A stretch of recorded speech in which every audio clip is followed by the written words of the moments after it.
As powerful companies expand, local businesses feel the squeeze, and the town's identity is at stake.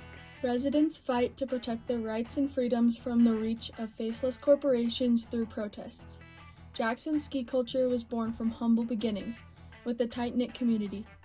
It was a place where everyone could enjoy the mountain without long lines or crowded slopes, a haven for those who wanted more than just a ski vacation. But as development spreads, the town's soul is being tested. The growing corporate influence in the ski industry, exemplified by Jackson Hole, threatens the freedom and identity that once defined mountain communities. As corporations prioritize profit and control, they impose restrictions that limit personal exploration and reshape skiing culture. This tension between individual freedom and corporate regulation reflects a broader struggle in American society, where locals and skiers fight to preserve their way of life against increasing commercialization and corporate oversight. The American dream has always been built on the freedom to forge one's path and live as one chooses.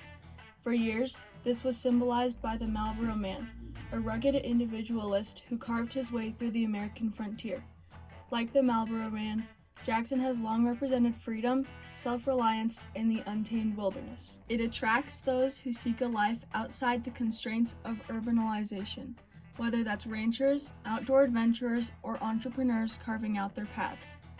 The vast landscape of Grand Teton National Park and the surrounding wilderness is a modern extension of the Marlboro Man's open frontier.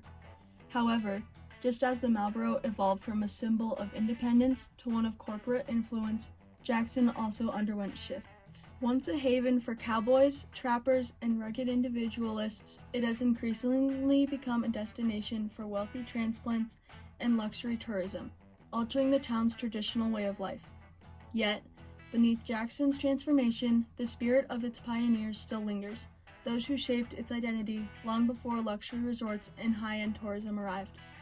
One such pioneer was Neil Rafferty, who, in the 1940s, rigged a simple rope tow at the top of Snow King, powered by an old gas engine.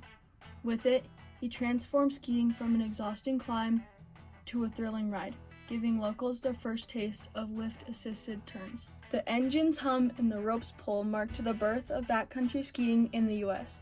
What started as a small experiment became the first step in Jackson Hole's legendary ski culture. After skiing down Rendezvous Mountain with Barry Corbett in the 1960s, Paul McAllister bought the land below the resort, hoping one day it would grow into the resort it is today.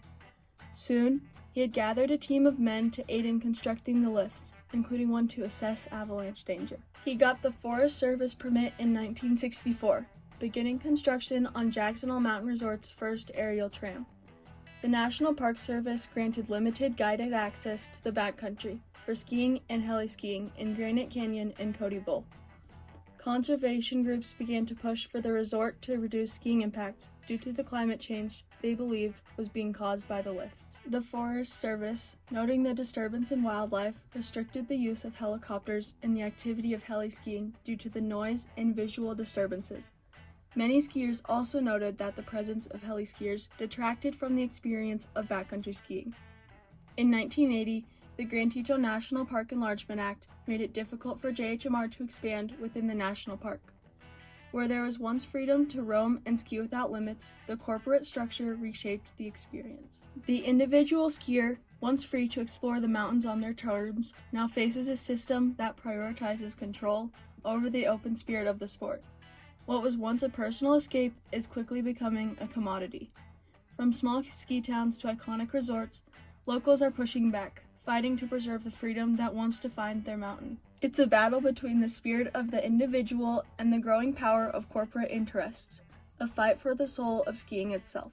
In Jackson Hole, Wyoming, the spirit of independence is alive, where locals live by their own rules, far from the pressures of corporate life. The mountains offer adventure and a way of life, one that values personal freedom, community, and a deep connection to nature. The Jackson Hole Air Force was created in 1986 when 14 feet of snow fell over Jackson. The resort was forced to close, and Benny Wilson and Howie Henderson decided to film Benny skiing as part of Howie's film.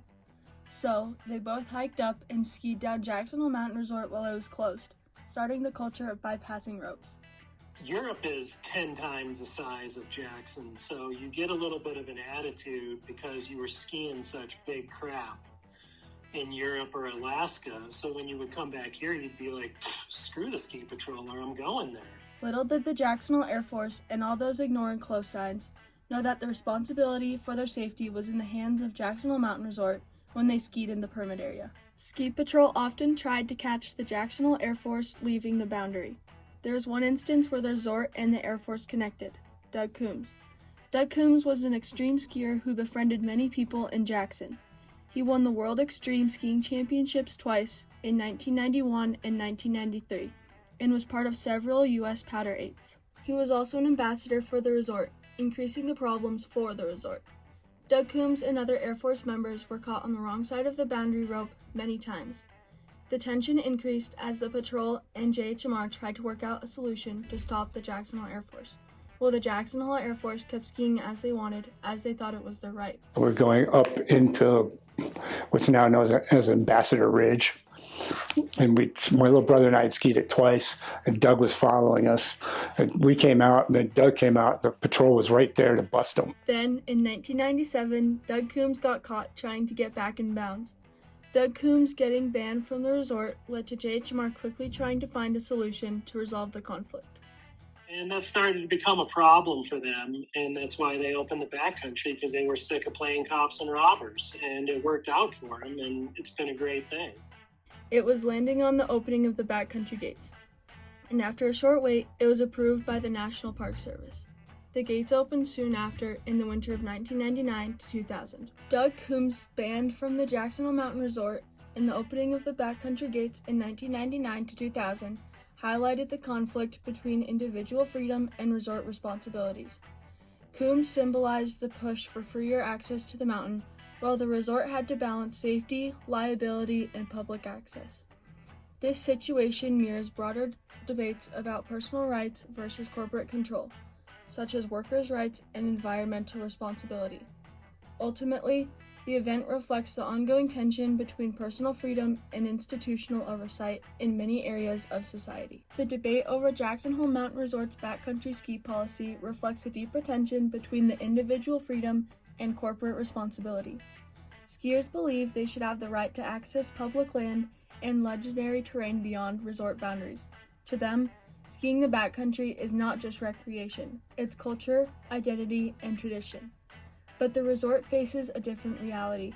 With the growing popularity of backcountry skiing comes greater risk, accidents, avalanches, and rescue demands. Jackson Hole must weigh open access against the legal and ethical responsibility to protect its guests and manage its terrain responsibly. This local conflict mirrors broader questions in society. Who gets to decide the rules in shared spaces? How do we balance personal risk with institutional duty? Just as workers demand rights in corporate settings, skiers are pushing back against what they see as unnecessary regulation. Meanwhile, the resort stands as a gatekeeper, navigating liability, safety, and environmental stewardship. In Jackson Hole, this isn't just a policy issue. It's a reflection of how freedom, responsibility, and identity collide in the modern West.